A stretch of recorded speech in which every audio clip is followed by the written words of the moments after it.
നമസ്കാരം. മലയാളി വാർത്ത ഇൻസൈഡിലേക്ക് സ്വാഗതം. നമ്മുടെ പ്രതിപക്ഷ നേതാവിന് ഏകദേശം കാര്യം പിടികിട്ടിയിരിക്കുകയാണ്. വെള്ളിയാഴ്ച ED അദ്ദേഹത്തിന്റെ മകളെ ചോദ്യം ചെയ്യാൻ വിളിപ്പിക്കുന്നത് വെറുമൊരു ചോദ്യം ചെയ്യലിലൂടെ മാത്രമല്ല. ചോദ്യം ചോദിക്കുന്നു, പറയുന്നു, തിരിച്ചുവിടുന്നു, അങ്ങനെയല്ല. ഇതൊരു ജീവൻ മരണ പോരാട്ടം തന്നെയാണ്. ഒരു പക്ഷേ ചോദ്യം ചോദിക്കുമ്പോൾ ഏതെങ്കിലും ഘട്ടത്തിൽ ഒരു ചെറിയ പാളിച്ച സംഭവിച്ചാലും അറസ്റ്റിന് നീക്കാൻ വളരെ എളുപ്പമാണ് എന്ന് വ്യക്തമാണ്. ഇതെല്ലാം മനസ്സിലാക്കിയ നമ്മുടെ പ്രതിപക്ഷ നേതാവും മുൻ മുഖ്യമന്ത്രിയുമായ പിണറായി വിജയൻ പതുക്കെ ആ വീട്ടിൽ നിന്ന് തന്നെ പടി ഇറങ്ങാനായി തീരുമാനിച്ചിരിക്കുകയാണ്. എന്താ സഖാവേ, മകൾ പടി ഇറക്കിയോ എന്ന ചോദ്യം ഈ ഒരു വാർത്ത വന്നതിന് പിന്നാലെ വരുന്നുമുണ്ട്. എന്തായാലും ആ വാർത്തയിലേക്ക് കടക്കാം. നമ്മുടെ മുൻ മുഖ്യമന്ത്രിയും നമ്മുടെ ഇപ്പോഴത്തെ പ്രതിപക്ഷ നേതാവുമായ നമ്മുടെ പിണറായി വിജയൻ അദ്ദേഹം ഒരു വീട് വാടകയ്ക്കെടുത്തത് എല്ലാവരും കേട്ടതാണ്. ആ വീട് ഏതാണെന്ന് തിരുവനന്തപുരത്തുകാർക്ക് അറിയാം. പണ്ടത്തെ നഴ്സിംഗ് ഹോമാണ്, തിരുനിർമ്മല നഴ്സിംഗ് ഹോമാണ്. ഇപ്പോൾ 1 ലക്ഷം രൂപ മാസ വാടക കൊടുക്കുന്ന 4500 അധികം സ്ക്വയർ ഫീറ്റ് നീളമുള്ള ആ വലിയ ബംഗ്ലാവ് പോലത്തെ ആ വീട് വിട്ടിറങ്ങാനായി പിണറായി തീരുമാനിച്ചിരിക്കുകയാണ്. കണ്ടകശനി ശരിയല്ല എന്ന് മനസ്സിലാക്കിയതാണോ, അതോ തനിക്ക് ഇനിയും അവിടെ മകളോടൊപ്പം കഴിയാൻ വയ്യ, ഇനി ED റെയ്ഡ് നടന്നാൽ ഇനിയും താൻ പെടുമെന്ന് അറിയാം, അതുകൊണ്ട് അവിടെ കഴിയാൻ വയ്യ, അതുകൊണ്ട് ഇറങ്ങുകയാണോ എന്ന ചോദ്യമുണ്ട്. എന്തായാലും ഇനിയുള്ള ദിവസങ്ങൾ തൻ്റെ ഭാര്യയോടും തൻ്റെ ഏറ്റവും പ്രിയപ്പെട്ട റോബിൻ നായയോടുമൊപ്പം കന്റോൺമെന്റ് ഹൗസിൽ തന്നെ കഴിയാൻ മുൻ മുഖ്യമന്ത്രി കൂടിയായ പിണറായി വിജയൻ തീരുമാനിച്ചിരിക്കുകയാണ്. കന്റോൺമെന്റ് ഹൗസിൽ പക്ഷെ ഒരു പ്രത്യേകതയുണ്ട്. അത് എൻ്റെ വീടാണ്, എൻ്റെ ഭാര്യയോടൊപ്പം ഞാൻ ചിലവഴിക്കുന്ന സ്വകാര്യമായ നിമിഷങ്ങളിലേക്ക് ഒരു ക്ഷണിക്കപ്പെടാത്ത അതിഥിയും കടന്നു വരണ്ട എന്ന മട്ടിൽ ഈ സാധാരണക്കാരെ പ്രതിപക്ഷ നേതാവിനെ കാണാൻ വരുന്ന ആളുകൾക്ക് വേണ്ടി പ്രത്യേകം ഓഫീസ് കന്റോൺമെന്റ് ഹൗസിൽ തുറക്കില്ല. പകരം അത് നിയമസഭയ്ക്ക് അടുത്ത് തന്നെ ഉണ്ടാകണം, MLA ഹോസ്റ്റലിന് അടുത്ത് തന്നെ ഉണ്ടാകണമെന്ന ആവശ്യവും കൂടി മുന്നോട്ട് വെച്ചതിന് ശേഷമാണ് അദ്ദേഹത്തിന്റെ പടി ഇറങ്ങൽ എന്ന് കൂടി നോക്കുക. ഏതായാലും നിയമസഭാ തെരഞ്ഞെടുപ്പിലെ ദയനീയ പരാജയത്തിന് പിന്നാലെ CPM-ൽ താഴെ തട്ട് മുതൽ തെറ്റുതിരുത്തൽ ചർച്ചകൾ സജീവമാകുമ്പോൾ മുൻ മുഖ്യമന്ത്രി പിണറായി വിജയന്റെ പുതിയ ആവശ്യങ്ങളും പാർട്ടിയെ കൂടുതൽ പ്രതിരോധത്തിലാക്കുകയാണ്. ജനങ്ങളിൽ നിന്ന് അകന്നു പോയതാണ് പരാജയ കാരണമെന്ന വിലയിരുത്തലുകൾക്കിടയിലും ജനങ്ങളെയും സന്ദർശകരെയും പൂർണ്ണമായി അകറ്റി നിർത്താൻ പ്രതിപക്ഷ നേതാവിന്റെ ഔദ്യോഗിക വസതിക്ക് പുറമെ വിപുലമായ പുതിയ ഓഫീസ് സമുച്ചയം വേണമെന്ന ആവശ്യവുമായി പിണറായി വിജയൻ രംഗത്ത് എത്തുമെന്നാണ് സൂചന. സ്പീക്കർക്ക് കത്ത് നൽകാനാണ് ആലോചന.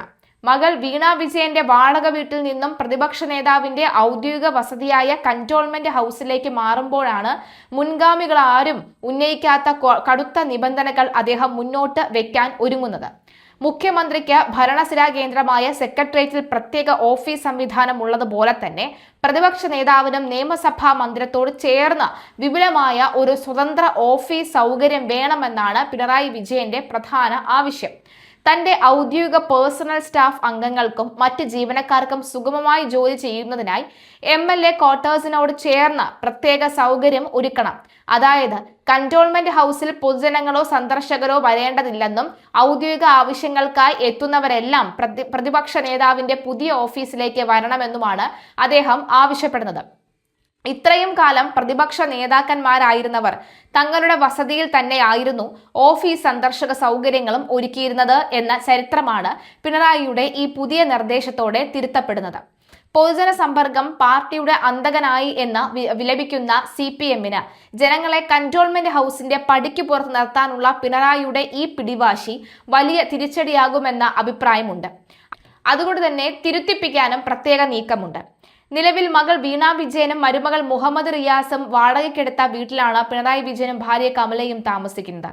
മുഖ്യമന്ത്രി പദം ഒഴിഞ്ഞതിനു ശേഷം പിണറായി എവിടെയായിരിക്കും താമസം എന്നത് രാഷ്ട്രീയ കേന്ദ്രങ്ങളിലും സമൂഹ മാധ്യമങ്ങളിലും വലിയ ചർച്ചയായിരുന്നു. ഇതിനിടയിലാണ് ഈ വാടക വീടിന് പുറത്തുവെച്ച് റെയ്ഡിനെത്തിയ ED ഉദ്യോഗസ്ഥർ ആക്രമിക്കപ്പെട്ട സംഭവം വലിയ വിവാദങ്ങൾക്ക് വഴിവെക്കുകയും ഈ വീട് വാർത്തകളിൽ നിറയുകയും ചെയ്തിരുന്നത്. തനിക്ക് കന്റോൺമെന്റ് ഹൗസിലേക്ക് മാറാൻ തടസ്സമായി നിൽക്കുന്നത് മുൻ പ്രതിപക്ഷ നേതാവ് VD സതീശൻ അവിടെ നിന്ന് ഒഴിയാത്തതാണെന്ന് മുൻപ് വാർത്താ സമ്മേളനത്തിൽ പിണറായി വിജയൻ സൂചിപ്പിച്ചിരുന്നു.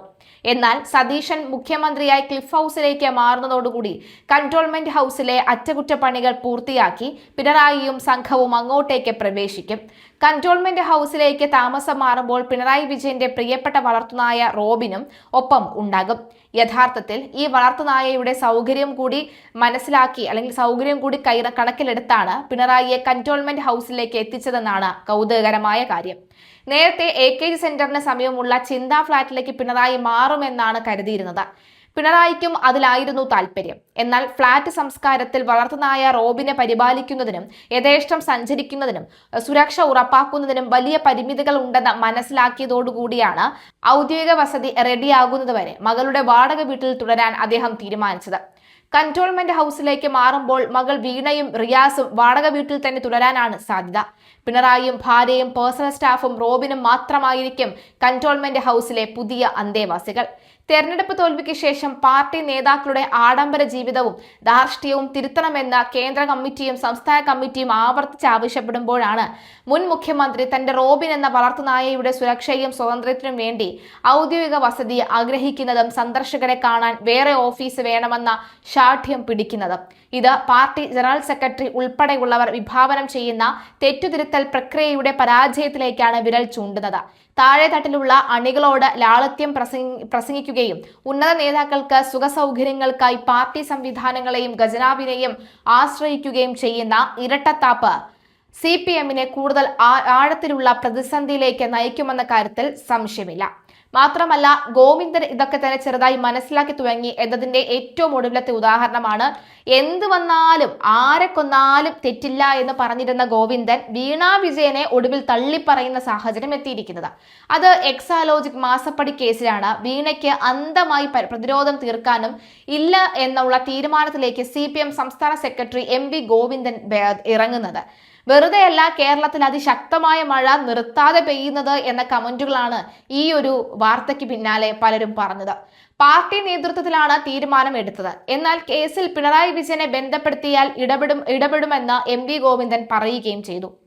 മാസപ്പടി കേസിൽ CPM-ന് യാതൊരു വിധത്തിലുള്ള ബന്ധമില്ലെന്നും സംസ്ഥാന സെക്രട്ടറി വ്യക്തമാക്കിയിരുന്നു.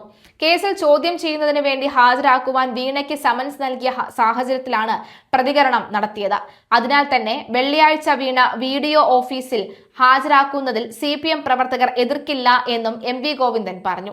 വീണയ്ക്കെതിരായ കേസിന് CPM-മായി യാതൊരു ബന്ധവുമില്ല കഴിഞ്ഞ ദിവസം തന്നെ അദ്ദേഹം വ്യക്തമാക്കിയിരുന്നു. മറിച്ച് കേസിലേക്ക് പിണറായി വിജയനെ കൂട്ടിക്കെട്ടാനുള്ള ശ്രമം മാത്രമാണ് പാർട്ടി എതിർക്കുന്നത്. വീണയ്ക്കെതിരായ കേസ് അവർ തന്നെ കൈകാര്യം ചെയ്യുമെന്നും ആണ് MV ഗോവിന്ദൻ വ്യക്തമാക്കിയത്. എന്തായാലും ഇതിനിടെ വെള്ളാപ്പള്ളി നടേശനെ ഗോവിന്ദൻ പരസ്യമായി തന്നെ തള്ളിക്കളഞ്ഞിരുന്നു. വെള്ളാപ്പള്ളിയുടെ മുസ്ലിം വിരുദ്ധ പരാമർശങ്ങളെ പാർട്ടി തന്നെ തള്ളിയതാണ് എന്നും എന്നാൽ ശക്തമായ പ്രതിരോധം തീർക്കുന്നതിൽ പാർട്ടി പരാജയപ്പെട്ടു എന്ന രീതിയിലുള്ള ഒരു ന്യായീകരണമായിരുന്നു MV ഗോവിന്ദൻ നടത്തിയത്. ഇത്തരം ന്യൂനപക്ഷ അഭിപ്രായങ്ങളെ ഒരു രീതിയിലും പാർട്ടി പ്രോത്സാഹിപ്പിച്ചിട്ടില്ല എന്ന രീതിയിലാണ് ഈ വിഷയത്തിൽ കഴിഞ്ഞ ദിവസം പാർട്ടി സെക്രട്ടറി പ്രതികരണം നടത്തിയത്. കൂടാതെ 30 മണ്ഡലങ്ങളിൽ UDF-ന് വോട്ട് BJP-ക്ക് നൽകിയെന്നും ഗോവിന്ദൻ ആരോപണം നടത്തി. UDF-ന് ജയിക്കാൻ സാധിക്കാത്ത മണ്ഡലങ്ങൾ BJP തിരിച്ചും വോട്ട് നൽകി. 3 സീറ്റ് ലഭിച്ചെങ്കിലും BJP വോട്ടിൽ ലോക്സഭാ തെരഞ്ഞെടുപ്പിനേക്കാൾ 6% കുറവാണ് ഉണ്ടായത്. ഏതെങ്കിലും ഒരു വിഭാഗം ഒന്നിച്ചു നിന്ന് LDF-നെ പരാജയപ്പെടുത്തിയെന്നല്ല നിരീക്ഷിക്കാൻ സാധിക്കുന്നത് എന്നാൽ SFIR ഭീതി UDF നന്നായി ഉപയോഗിച്ചു എന്നും അദ്ദേഹം കുറ്റപ്പെടുത്തി. 2.78 കോടി രൂപയുടെ വിനിയോഗത്തിൽ വ്യക്തത വേണം. അതേസമയം ED ഓഫീസിൽ ഹാജരാക്കാൻ പറഞ്ഞ വീണയോട് ചോദിക്കാനായി വലിയ രീതിയിലുള്ള ചോദ്യാവലി തന്നെയാണ് ഉദ്യോഗസ്ഥർ തയ്യാറാക്കിയിരിക്കുന്നത് എന്നാണ് റിപ്പോർട്ട്. വീണയുടെ വീട്ടിൽ നിന്നും പിടിച്ചെടുത്ത രേഖകൾ അടക്കം വെച്ച് ചോദ്യങ്ങൾ ഉന്നയിക്കും. CMRL-ൽ നിന്നുള്ള തുകയുടെ വിനിയോഗത്തിൽ വ്യക്തത വരുത്തുന്നതിനും വേണ്ടിയാണ് ഈ നീക്കം. 2.78 കോടി രൂപയുടെ വിനിയോഗത്തിലാണ് വ്യക്തത വരുത്തുക. സ്വത്തുക്കൾ സമ്പാദിച്ചെങ്കിൽ അത് കണ്ടുകെട്ടാനും ED നീക്കം നടത്തേണ്ടതുണ്ട്. വെള്ളിയാഴ്ച കൊച്ചിയിലെ ED ഓഫീസിൽ ഹാജരാക്കണമെന്നാണ് വീണയ്ക്ക് നൽകിയ സമൻസിലുള്ളത്. അന്വേഷണത്തിന്റെ ഭാഗമായി ED ഉദ്യോഗസ്ഥർ പ്രതിപക്ഷ നേതാവ് പിണറായി വിജയന്റെ കണ്ണൂരിലെ വസതിയിലും തിരുവനന്തപുരത്തുള്ള വാടക വീട്ടിലടക്കം റെയ്ഡ് നടത്തിയിരുന്നു. ഇതിൽ പ്രതിഷേധിച്ചാണ് CPM പ്രവർത്തകർ വലിയ രീതിയിലുള്ള ആക്രമണം അഴിച്ചുവിട്ടു.